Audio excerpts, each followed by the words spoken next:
Navagadh Sardarpur road ઉપર bike ઉપર જઈ રહેલ ત્યારે દોરી આવતા યુવક ઇજાગ્રસ્ત થયો. કુલદીપ સિહોરા નામના યુવકને કપાળના ભાગે દોરી વાગતા ગંભીર રીતે ઇજાગ્રસ્તને જેતપુર સરકારી હોસ્પિટલ ખસેડાયો. Story report by Rakesh Pichhadiya, Jetpur.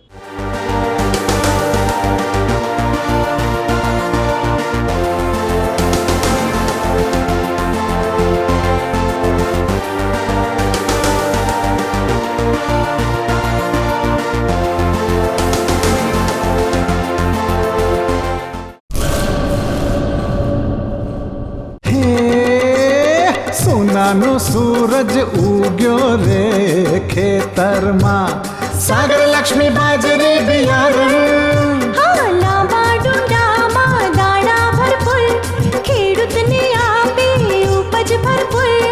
સાગર લક્ષ્મી બાજરી બિયારણ. સાગર લક્ષ્મી એગ્રીસીડ્સ ઉત્પાદિત હાઇબ્રિડ બાજરી બિયારણ જ વાવો. લક્ષ્મીનો સાગર એટલે સાગર લક્ષ્મી.